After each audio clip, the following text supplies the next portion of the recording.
मनोज जरांगे यांच्या नेतृत्वामध्ये मराठा समाज हा एकवटलेला आहे. मात्र ओबीसी समाजामध्ये मतभिन्नता पाहायला मिळत आहे.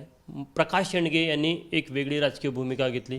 याबद्दल राष्ट्रीय ओबीसी महासंघाचे राष्ट्रीय अध्यक्ष बबनराव तायवाडे यांना काय वाटतं, ते कशा प्रकारे बघतात, तुम्ही कशा प्रकारे बघता?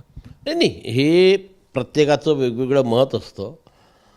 जरांगे पाटलांच्या नेतृत्वामध्ये जो मराठा समाज एकवटलेला आहे तो त्यांच्या सामाजिक प्रश्नाकरता आणि इतर सोयी आणि सवलतीकरता एकवटलेला आहे, राजकीय कारणाकरता एकवटलेला नाही. ओबीसी समाजाबाबत जर आपण मला विचारलं तर ज्या ओबीसी समाजामध्ये 400 जातींचा समूह आहे, 400 जातींचा समूह असलेल्या ह्या ओबीसी समाजाला एकट्ठा करणं ही लहानशी गोष्ट नाही आहे. कारण वेगवेगळ्या आतापर्यंत हा ओबीसी समाज वेगवेगळ्या राजकीय पक्षामध्ये काम करत आहे, वेगवेगळ्या विचाराचे आहे, अनेक सामाजिक संघटना आहे, प्रत्येकजण आपल्या जातीकरता संघर्ष करतो, मग समाजाकरता अशा प्रकारची परिस्थिती या ओबीसी समाजामध्ये आहे. आणि म्हणून या ओबीसी समाजाला एकट्ठा एका छत्रीखाली आणणं हे कठीण काम आहे. परंतु तरी प्रकाशअण्णा शेंडगे जर तशा प्रकारचा प्रयत्न करत असेल तर त्यांना मी शुभेच्छा देईल. त्यांनी प्रयत्न करावा, समाजाला एकवटण्याचा प्रयत्न करावा आणि त्याच्यामध्ये यश मिळवावं. तुमचं त्यांना समर्थन असेल? नाही, आजच्या घडीला तरी नाही. कारण आमचा राष्ट्रीय ओबीसी महासंघ आहे, हा देश पातळीवर काम करतो. मी एकटा त्याचा मालक नाही आहे. त्याच्यामुळे जोपर्यंत आमच्या राष्ट्रीय कार्यकारिणीची सभा होत नाही, सर्व सदस्यांचे मत घेत नाही, आमसभा होत नाही, त्यांचे मत घेत नाही, आणि मग जर सर्व सदस्यांचं एकमत झालं तर पुढे काय करायचा विचार करू. कारण राष्ट्रीय ओबीसी महासंघाला मी वारंवार सांगितलेला की हा एक NGO आहे. याच्यामध्ये सर्वच राजकीय पक्षाच्या विचाराचे माझ्या राष्ट्रीय ओबीसी महासंघामध्ये पदाधिकारी आहे आणि वेगवेगळ्या राजकीय पक्षाच्या विचाराचे पदाधिकारी असल्यामुळे असा निर्णय मी एकटा घेऊ शकत नाही. कारण माझ्या त्या पदाधिकाऱ्यांसोबत धोका होईल. एवढ्या दिवसाचा जो संघर्ष आहे हा आम्ही सर्व पक्षीय लोकांना सोबत घेऊन सर्व पक्षाशी आम्ही संघर्ष केला आणि समाजाला काही नाही काहीतरी मिळवून दिलेला. राष्ट्रीय ओबीसी महासंघाचं देखील काही विचार करतो अशा प्रकारे राजकीय भूमिकेचा, किंवा राष्ट्रीय महासंघाला देखील राजकारणात रस आहे?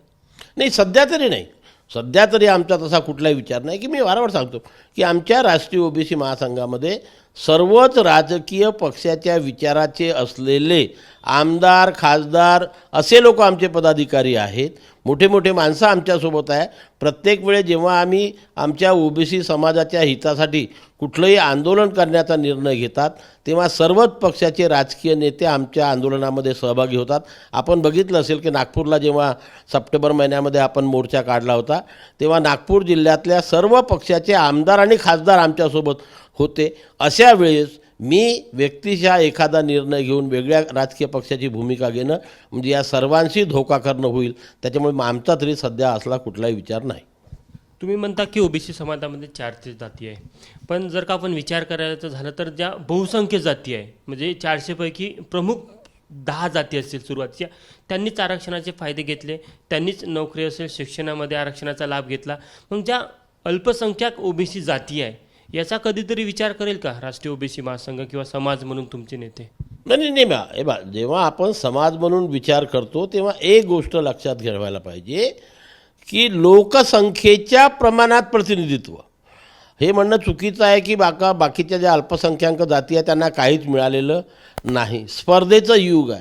स्पर्धेच्या युगामध्ये तुम्हाला टिकावं लागते आणि मग प्रतिनिधित्वाची तुलना जेव्हा आपण करतो तेव्हा प्रत्येक जातीच्या लोकसंख्येशी त्याची तुलना व्हायला पाहिजे. की ज्यांची लोकसंख्या जास्त आहे त्यांना थोडं जास्त राहणार, ज्यांची थोडी कमी आहे त्यांना थोडं कमी राहणार, ज्यांची थोडी कमी आहे आणखी कमी. तुम्ही लोकसंख्येच्या प्रमाणात तुलना करा. आपण काय करतो, ओबीसीमध्ये अनेक अशा जाती आहे की ज्यांना ना राजकारणात कधी स्थान मिळालं, किंवा नोकऱ्यांमध्ये त्यांचा टक्का अत्यंत अल्प आहे, शिक्षणामध्ये त्यांचा टक्का अत्यंत अल्प आहे. त्याचा कुठंतरी विचार करेल का? त्या जातींना न्याय देण्यासाठी राष्ट्रीय ओबीसी महासंघ काही पुढे विचार करत आहे का?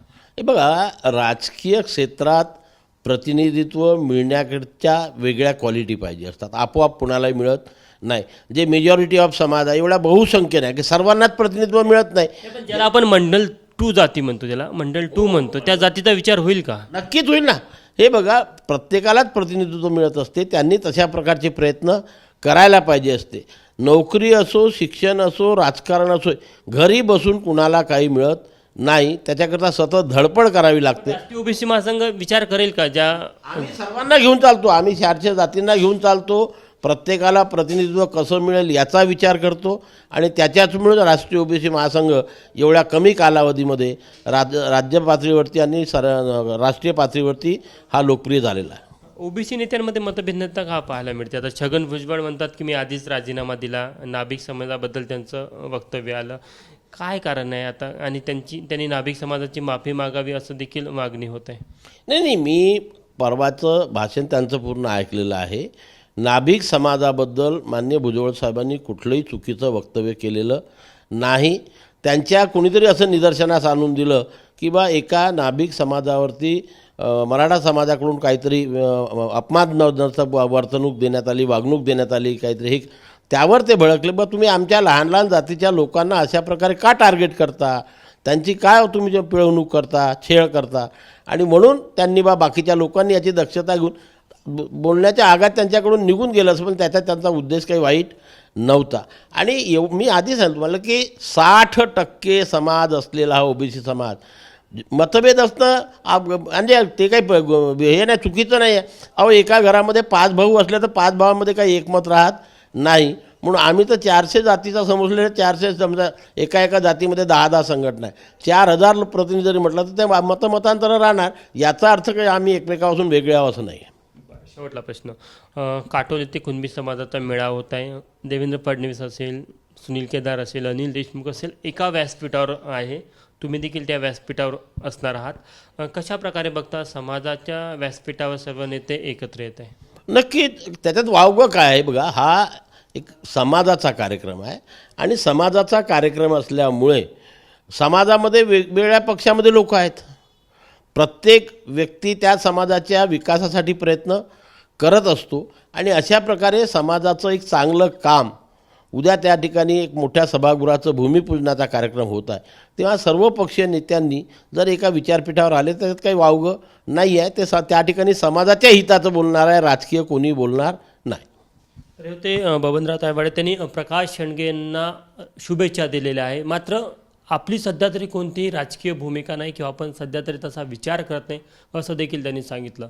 कॅमेरामॅन व्यंकटेश नायडूसह तुषार कोहळे, ABP माझा, नागपूर. ABP माझा, उघडा डोळे बघा नीट.